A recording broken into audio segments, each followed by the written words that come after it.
Se llamaba Antonio Villanueva Carrasco y fue el primero en tocar el llamador de un paso. Eran los años 20 y los costaleros eran los cargadores del muelle. Ha pasado casi un siglo y sus sucesores siguen al frente de muchos martillos, entre ellos el del Gran Poder. Mi padre empezó con su tío alrededor, aprendiendo igual que yo cuando empecé. Es la voz de Manuel. Luego ya empezó con Vicente, que iba ya, y con Elio del Francés, que iba ya de ayudante en fin. Y a partir de ahí, luego ya, lógicamente, pasaron a ser capataces los dos, ¿no? Vicente Pérez Caro y Antonio Villanueva, pues hacen binomio. La tercera generación de la familia Villanueva, Manuel y Carlos, y la cuarta, sus hijos Antonio y Carlos respectivamente, mandan actualmente los pasos de 9 cofradías. El martes recibirán el llamador memorial Luis Vaquero en el Teatro Lope de Vega por su impecable trayectoria. Desde hoy, en 3 partes, conoceremos la historia de esta saga de capataz. Vamos a verlo todos por igual, valiente. Los Villanueva. Ya todos los sancos en el suelo. Un siglo delante del llamador. Los dos costeros a tierra por pared. ¡Esto es! La saga de los Villanueva. Vámonos otra vez, mi hermano. En el llamador.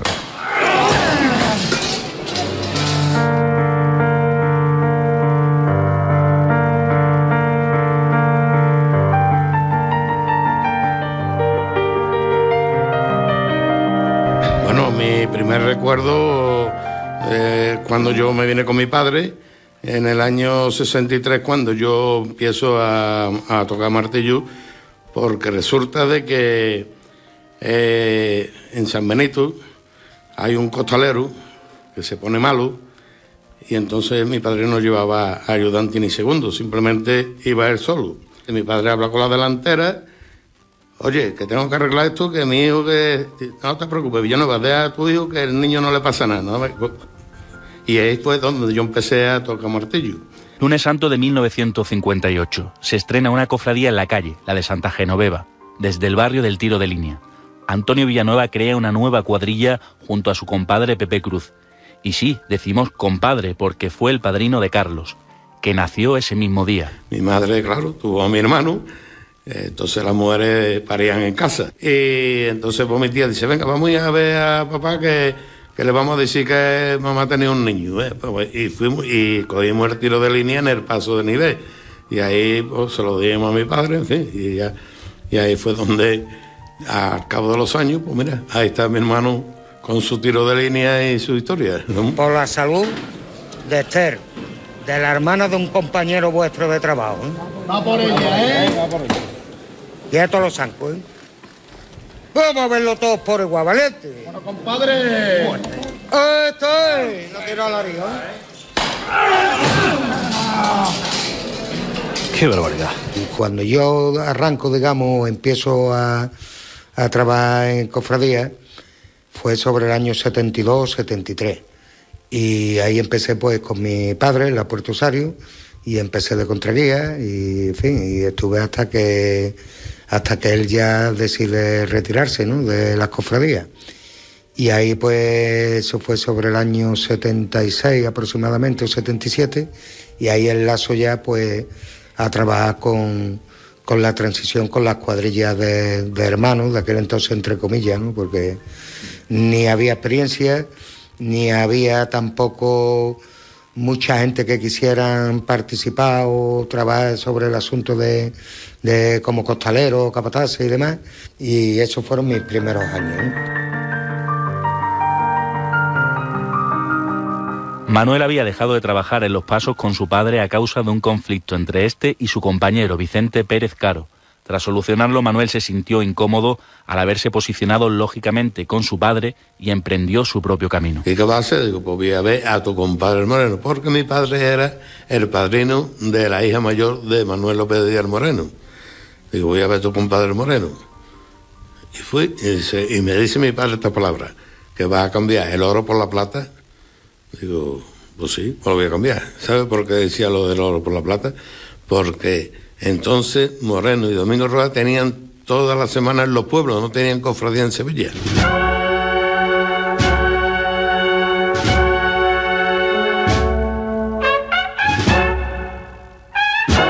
Pero mira por dónde se retira Manolo Bejarano, ¿eh?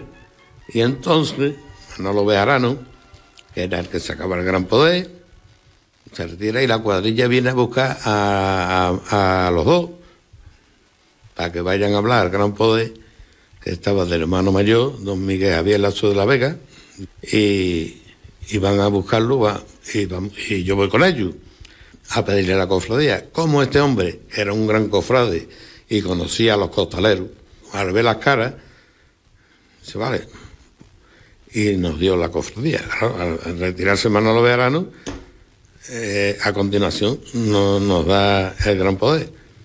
Y nos da el Gran Poder, decía, no, voy a buscar otra cofradía más. Y nos buscó el lunes santo San Gonzalo. La separación de Manuel de su padre Antonio coincide con el debut de su hermano Carlos como capataz.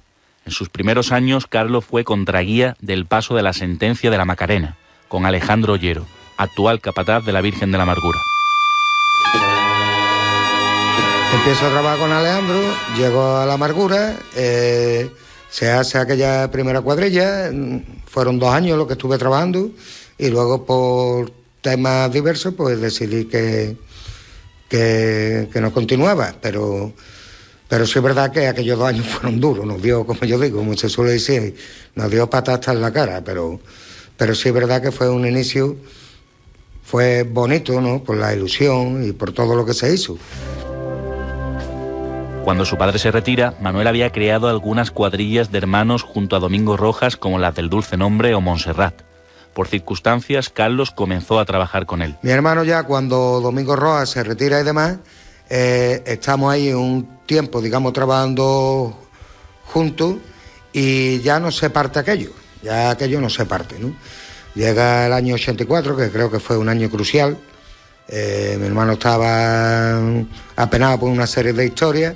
Creo que vino como agua del cielo el tema del planteamiento de la Hermandad de la Amargura, y lo que para mí fue una gran alegría, no solamente de volver a estar en la Amargura, sino por cómo cambia la situación y la idea de mi hermano, ¿no? Entonces empezamos ahí a trabajar juntos. Vamos a verlo todos por igual, valiente. Los Villanueva.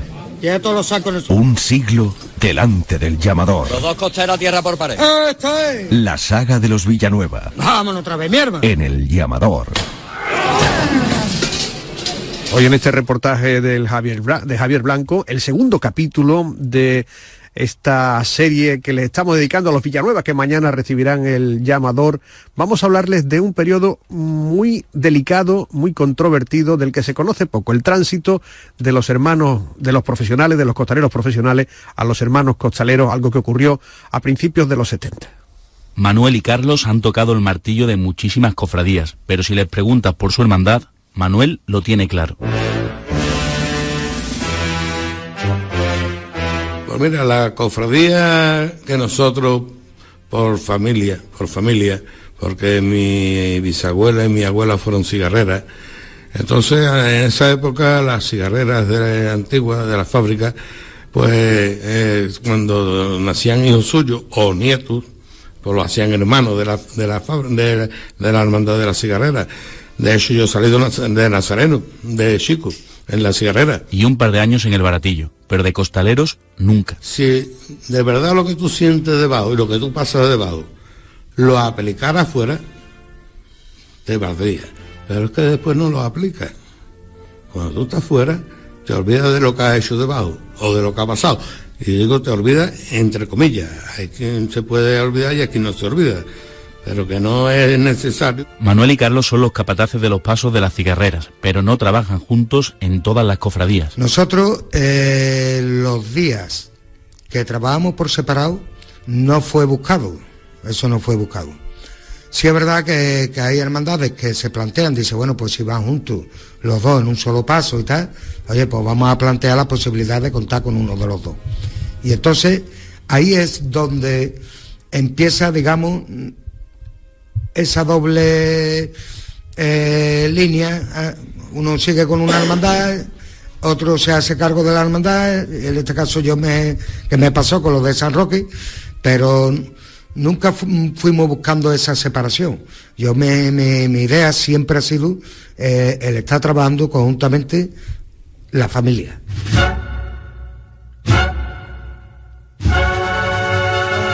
El caso de San Roque y el desprecio de Herodes de la amargura son un buen ejemplo. Con esta anécdota surgió ese desdoble. Hay un detalle, hablando de cuando nos separamos el Domingo de Ramos. Resulta de que yo tenía una esguince de tobillo. Y claro, voy al traumatólogo, voy con mi mujer. Y era la consulta del traumatólogo era aquí en la Puerto Osario. Total, que llego y había mucha gente. Y le digo a mi mujer, escúchame, vámonos que yo no aguanto esto. Aquí gente, vamos a salir mañana. No te vayas, chiquillo, como tiene el tobillo, no en cuanto está. Sale la enfermera y le digo, mire usted, señorita, por favor, que vengo para la consulta. Ah, sí. Y se mete para adentro, recogió varios papeles de la gente que estaban ahí esperando para la consulta, y sale otra vez a la amiguita de la enfermera y dice, Manuel Villanueva. Digo, joder, qué suerte he tenido. Digo, el primero, ¿verdad? Entro para adentro y estaba el doctor que estaba allí sentado y me dice, ¿usted es Manuel Villanueva, no? Digo, sí. Digo, sí, Manuel Villanueva. O sea, muy bien. Y dice el nombre de este hombre, Julio Acal, el traumatólogo, que era de San Roque, ha sido miembro de Junta, pero yo no lo conocía. Y dice, ¿siéntese usted ahí? Dice, qué bien anda el Herodes, ¿eh? Digo, pues sí, anda muy bien. Dice, ¿tú no dejarías la amargura para venirte a San Roque? Digo, usted, don Julio, yo no, esto es imposible. El traumatólogo terminó de atenderlo. Ese fue un primer tiento. Un primo de ellos, hermano de San Roque, los reúne un día en una nave industrial con el hermano mayor de entonces, Manuel Rivera, para formalizar esa petición. Y yo por eso lo dije, digo, señores, yo iré, si hace falta echarle una mano a mi hermano los ensayos, pero yo no puedo dejar la amargura. Si alguien se queda aquí, de responsable es mi hermano. Y así fue. Pero el detalle es lo del traumatólogo. Venga de frente un poco a poco. De costero derecho un pelito más a tierra. Bueno. Todo valiente con él. La transición de los profesionales a los hermanos costaleros fue muy dura. Tanto Manuel como Carlos tienen infinidad de anécdotas. Cuando se conseguía hacer una cuadrilla mixta, digamos, entre personas que eran hermanos, que lo había, y personas que no lo eran, pero que tenían el gusanillo o esa afición de querer ser costalero, pues por amistad de costaleros, hermanos de allí, fueron a echar una mano, otros por conocimiento o amigos nuestros fueron también a echar una mano, y allí no cobraba nadie. Un año fuerte de calor, muchos costaleros del cautivo de Santa Genoveva sufrieron lipotimias y tuvieron que retirarse. Por entonces apenas había relevos. Llegando al postigo, yo la delantera la tenía rota. O sea, se habían ido entes de la primera, se habían ido entes de la segunda, llevaba el paso con hueco, no tenía relevo de dónde tirar, y a duras penas me lo llevé así hasta que salí de la catedral. Y ya fuera de catedral fue cuando digo, mira, esto así ya es imposible de seguirlo llevando. Y entonces fue cuando sí tenía algunos relevos de entre cuarta y quinta. Entonces reestructuré lo que es la cuadrilla y fui retranqueando gente hacia adelante y conformando 5 en primera, 5 en segunda, tal, hasta que el paso ya dejo en cuarta y en tercera, se queda la corriente en banda, y así nos fuimos desde la catedral hasta dentro de la iglesia, ¿no?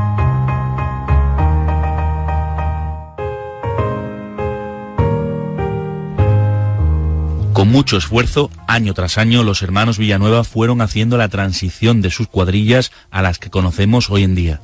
En la tercera entrega repasaremos más anécdotas y nos adentraremos en la cuadrilla del Gran Poder.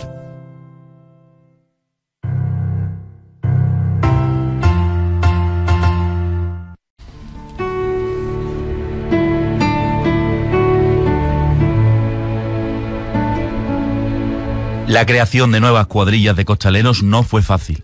Faltaba mucha formación.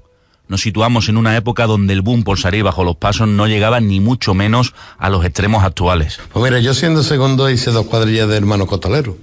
Yo hice la primera cuadrilla de hermanos de la bofeta, del paso de misterio, del dulce nombre, la hice yo. Y la hice yo porque cuando empezamos allí con los chavalanzas ya, que entonces no sabían ni hacerse las ropas, Nosotros llevábamos un par de costaleros, le hacían las ropas, en fin, había que decirle cómo había que salir andando, de cómo levantar, en fin, había que explicárselo todo. Y entonces resulta de que Domingo Rojas me decía: Domingo, escúchame, tú eres de la edad de esta gente, así que tú te la habías con ellos, ¿eh? Nosotros no queremos saber nada. Y el que hacía los ensayos era yo, y el que igualaba era yo. La primera vez que sale esa cuadrilla sale con lo justo, sin ningún tipo de relevo.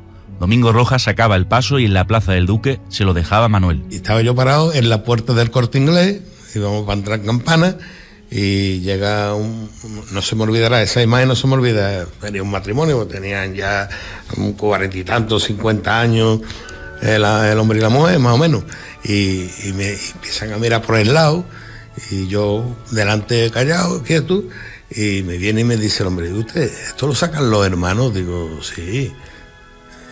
No, es que no vemos, digo, no, es que no viene ninguno, es que lo que hay debajo es lo que hay, no hay más nada. Sí. Y aquel año se dio muy bien aquello. Y yo de aquella transición, yo me quedo con muchas personas de aquella época, ¿no? Porque no iban cuadrillas, vamos, doble. Es que a duras penas, si había un relevo, era mucho. Si había un relevo, era mucho. Pero era gente que todavía ese poder de sacrificio lo estaban adquiriendo. Lo estaban adquiriendo porque no había lo que hoy en día hay, ¿no? Que es la cuadrilla doble, ¿no?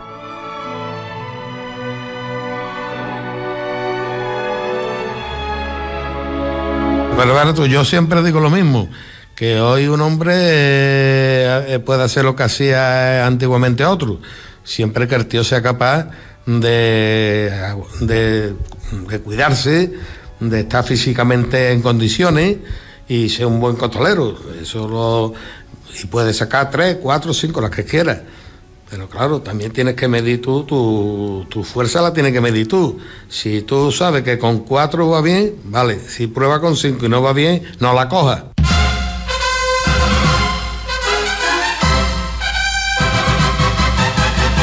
En esos años hubo muchos intentos fallidos de los hermanos costaleros. Manuel recuerda también con cariño un domingo de Ramos en La Estrella.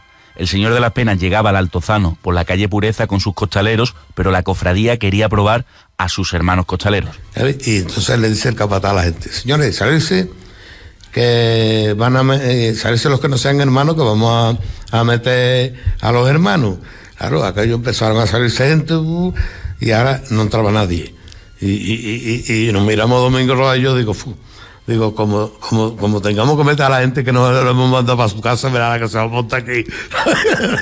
Pero mira, se le ocurrió al capataz, y dice: bueno, señores, el que quiera continuar, que continúen con no sea hermano. Y otra vez todos los que se habían salido, ¡pum!, se metieron todos otra vez. Y eso ya nosotros dimos, pero que si no vean.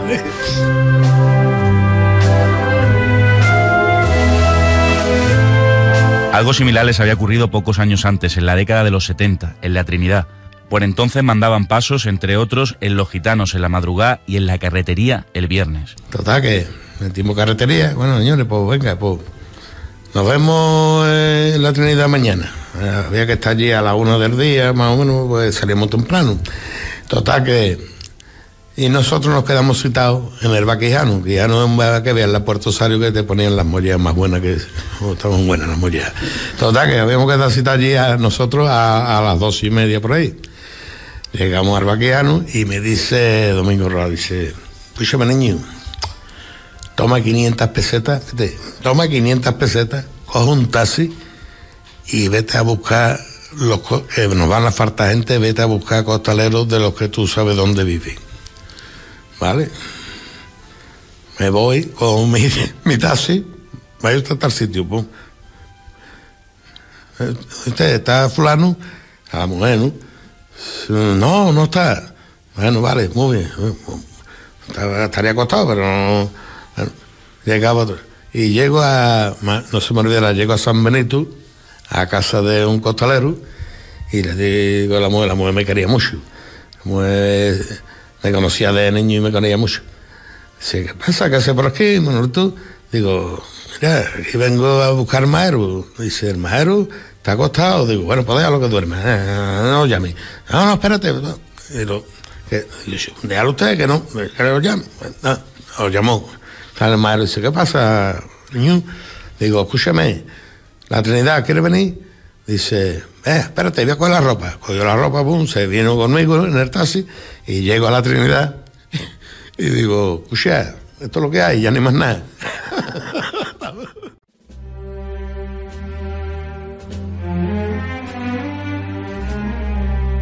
La familia Villanueva mandan actualmente pasos de 9 cofradías, pero si alguna imagen ha sido y es especial para ellos, como para miles y miles de sevillanos, es el Señor del Gran Poder.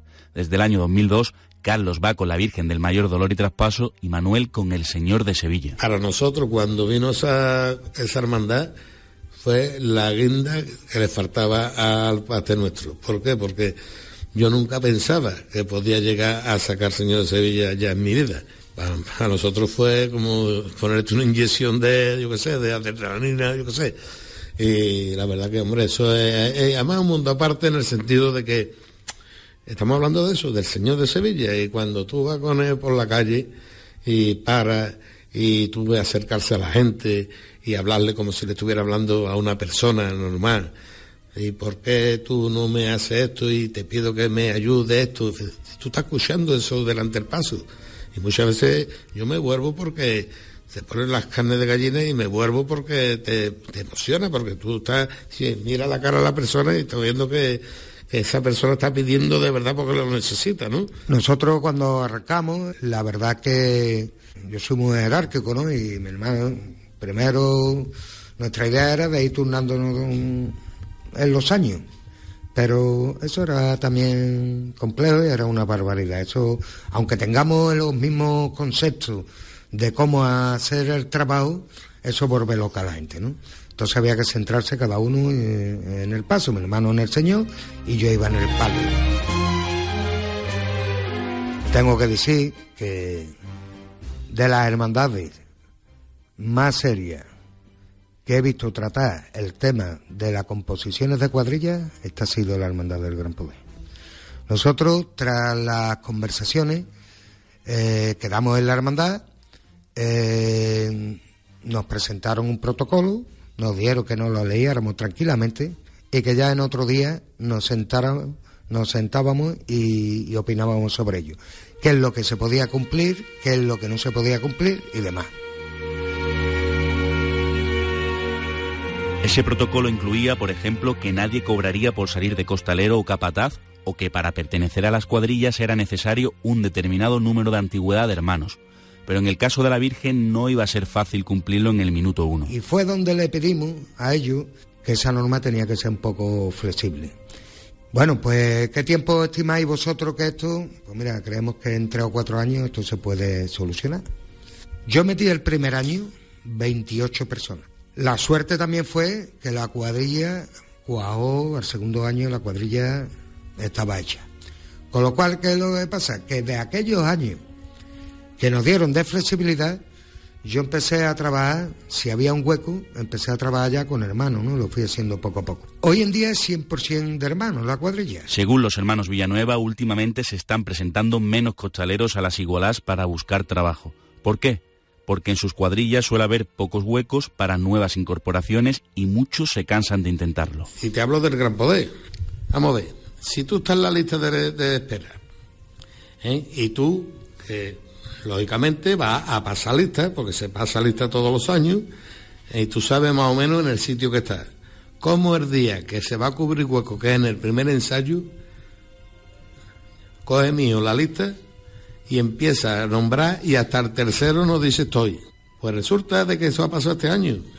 Allí ha habido 2 o 3 huecos y sin embargo en una trabajadera empezó mío a llamar fulano no está, fulano no está, fulano no está. Hay que perseguirlos. Aún así, la lista de espera en el Señor es larga. También en otros pasos, como el desprecio de Herodes de la amargura. De la amargura no te siguen que sea hermano.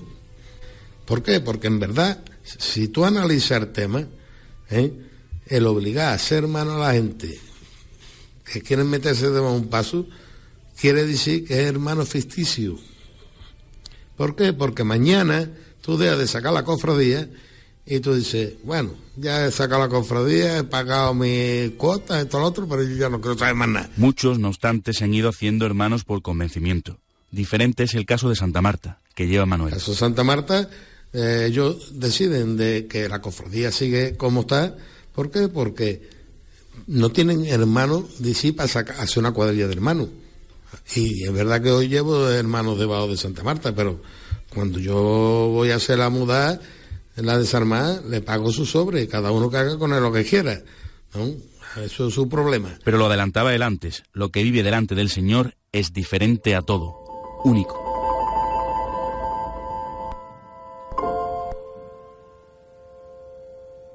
A mí hay una cosa que no se me olvidará jamás en la vida. Habíamos salido de catedral y estábamos parados en Correo, por donde está la carga y descarga de Correo, antes de entrar en el arco. Y bueno, y de buena primera, estábamos todo el mundo en silencio, el paso parado, y siento una voz. ¿Por qué? ¿Por qué te lo has llevado? ¿Y por qué te lo has llevado? Con lo joven que era, no sé qué, no sé cuánto. Miguel Capillé cogió 2 claveles de los que dan por el camino, cogió 2 o 3 claveles y se lo ofreció a la mujer, cogió los claveles de la mujer y le dice: pues te voy a decir una cosa, ya que te lo has llevado, cuídamelo arriba, cuídamelo. Y yo, eso me puso las carnes de gallina, pero bueno, de gallina, y no lloré porque vamos, te digo, hay cosas que se ven que tiene tela. Sí.